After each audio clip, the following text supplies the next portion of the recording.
আসসালামু আলাইকুম। নূর কানেক্টের নিয়মিত আয়োজন কুরআন থেকে শিক্ষাতে আপনাদের সবাইকে জানাই আন্তরিক স্বাগতম। আমি মরিয়ম তাইয়েবা।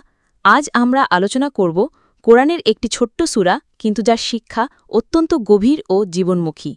সেটি হল সূরা আত-তাকাসুর। চলুন সূরাটির বিস্তারিত জানি। সূরা আত-তাকাসুর পরিচিতি। সূরার নাম আত-তাকাসুর, সূরা নম্বর ১০২, আয়াত সংখ্যা ৮, নাজিলের স্থান মক্কা।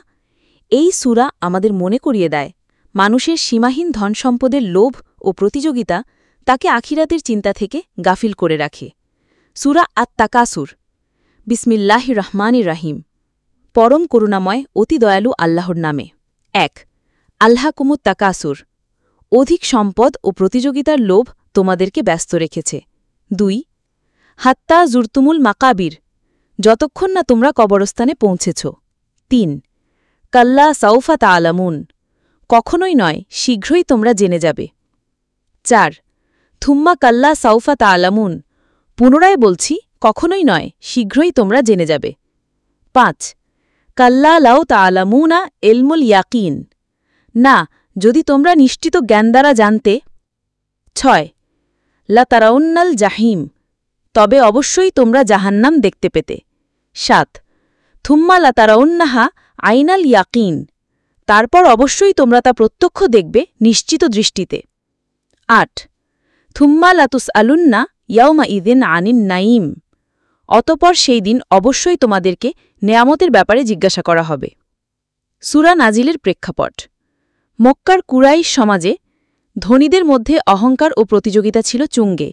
তারা বংশ ও সম্পদ গুণে গুণে গর্ব করত, এমনকি কবর পর্যন্ত গিয়ে আত্মীয়দের সংখ্যা তুলনা করত। এই পরিস্থিতিতেই আল্লাহ তাআলা এই সূরার মাধ্যমে কঠিন হুঁশিয়ারি দিলেন।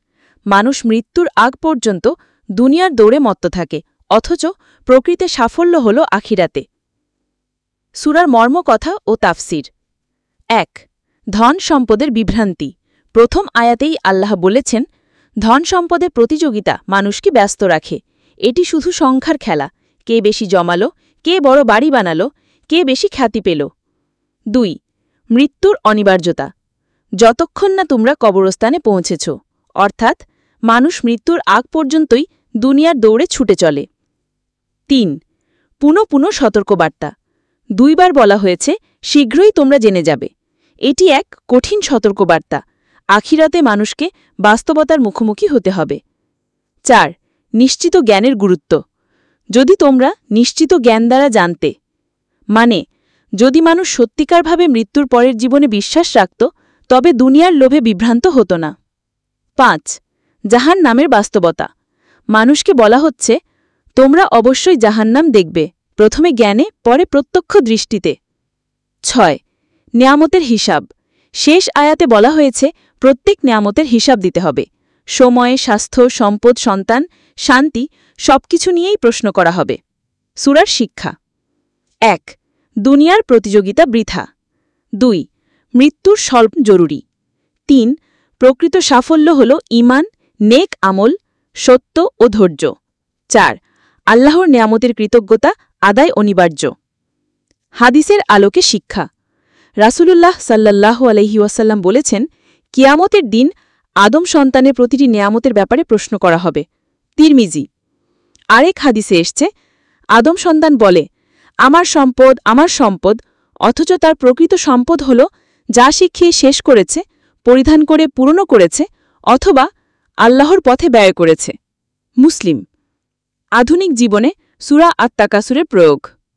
আজকের যুগও এক প্রতিযোগিতার ময়দান। কে বেশি টাকা উপার্জন করল, কে বেশি ফলোয়ার পেল, কে বেশি আধুনিক হল। কিন্তু এই প্রতিযোগিতার ভিড়ে মানুষ সম্পর্ক হারাচ্ছে, আত্মার শান্তি হারাচ্ছে, আখিরাতের প্রস্তুতি হারাচ্ছে।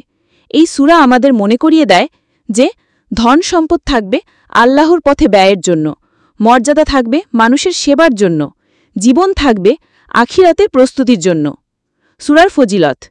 এই সূরা পাঠ করলে মানুষ মনে করে ধন সম্পদের দৌড় বৃথা, আখিরাতের চিন্তাই আসল।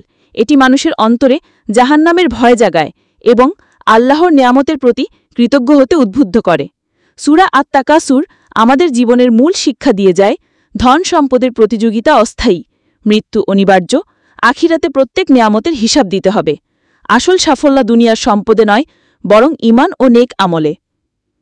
প্রিয় দর্শকবৃন্দ, আজকের আলোচনায় আমরা শিখলাম ধন সম্পদের অহংকার ও প্রতিযোগিতা থেকে বেঁচে থাকা জরুরি।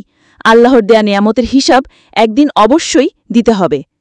এখন আমি জানতে চাই আপনাদের কাছ থেকে এই সূরার কোন শিক্ষা আপনাদের জীবনে সবচেয়ে প্রভাব ফেলেছে।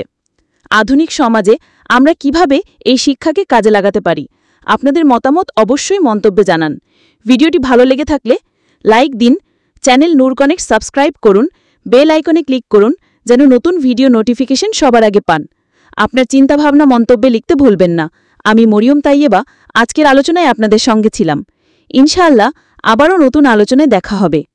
আল্লাহ হাফেজ।